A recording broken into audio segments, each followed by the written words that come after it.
ಒಂದು ದೇಶದ ಆರ್ಥಿಕತೆಯನ್ನು ಮುನ್ನಡೆಸುವ ಮಹಾಶಕ್ತಿ ಬಗ್ಗೆ ನೀವು ಯೋಚಿಸಿದ್ದೀರಾ? ಭಾರತದ ಸಾಗರ ಮಾರ್ಗದ ವ್ಯಾಪಾರದ ಸುಮಾರು 25% ಸರಕುಗಳನ್ನು ಒಂದೇ ಸಂಸ್ಥೆ ನಿರ್ವಹಿಸುತ್ತದೆ ಎಂದರೆ ನಂಬುತ್ತೀರಾ? ಹೌದು, ಅದು ಅದಾನಿ ಪೋರ್ಟ್ಸ್. 1998ರಲ್ಲಿ ಗೌತಮ್ ಅದಾನಿಯವರಿಂದ ಸ್ಥಾಪಿತವಾದ ಈ ಸಂಸ್ಥೆ ಇಂದು ಭಾರತದ ಅತಿದೊಡ್ಡ ಖಾಸಗಿ ಬಂದರು ನಿರ್ವಾಹಕವಾಗಿ ಬೆಳೆದಿದೆ. ಈ ಮಹತ್ತರ ಜಾಲದ ಹೃದಯವೇ ಗುಜರಾತ್ನ ಮುಂದ್ರಾ ಬಂದರು. ಇದು ಭಾರತದ ಮೊದಲ ಬಂದರು ಆಧಾರಿತ ವಿಶೇಷ ಆರ್ಥಿಕ ವಲಯ ಅಂದರೆ ಎಸ್ಇಝೆಡ್ ಆಗಿದೆ. ಇದರ ಪ್ರಮುಖ ವೈಶಿಷ್ಟ್ಯ ದಕ್ಷತೆ.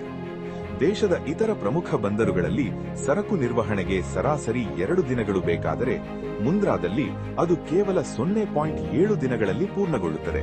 ಜೊತೆಗೆ 69 ಕಿಲೋಮೀಟರ್ ಉದ್ದದ ಸ್ವಂತ ರೈಲು ಜಾಲವು ಸರಕುಗಳನ್ನು ದೇಶದ ವಿವಿಧ ಭಾಗಗಳಿಗೆ ವೇಗವಾಗಿ ಸಾಗಿಸಲು ನೆರವಾಗುತ್ತದೆ. ಭಾರತದ ಸಮುದ್ರ ವ್ಯಾಪಾರದಲ್ಲಿ ಹೊಸ ಅಧ್ಯಾಯ ಆರಂಭಿಸಲು ಕೇರಳದ ವಿಳಿಂಜಂ ಅಂತಾರಾಷ್ಟ್ರೀಯ ಬಂದರು ಸಜ್ಜಾಗಿದೆ. ಇಷ್ಟು ದಿನಗಳವರೆಗೆ ಅತಿದೊಡ್ಡ ಹಡಗುಗಳು ಭಾರತಕ್ಕೆ ನೇರವಾಗಿ ಬರಲಾಗದೆ ಕೊಲಂಬೋ ಅಥವಾ ಸಿಂಗಾಪುರಕ್ಕೆ ತಿರುಗುತ್ತಿದ್ದವು. ಇದರಿಂದ ಭಾರತಕ್ಕೆ ವರ್ಷಕ್ಕೆ ಸುಮಾರು $200 ಮಿಲಿಯನ್ ನಷ್ಟವಾಗುತ್ತಿತ್ತು. ಆದರೆ 20 ಮೀಟರ್ಗಿಂತ ಹೆಚ್ಚು ನೈಸರ್ಗಿಕ ಆಳ ಹೊಂದಿರುವ ವಿಳಿಂಜಂ ಬಂದರು ವಿಶ್ವದ ಅತಿದೊಡ್ಡ ಹಡಗುಗಳನ್ನು ನೇರವಾಗಿ ಸ್ವೀಕರಿಸುವ ಸಾಮರ್ಥ್ಯ ಹೊಂದಿದೆ.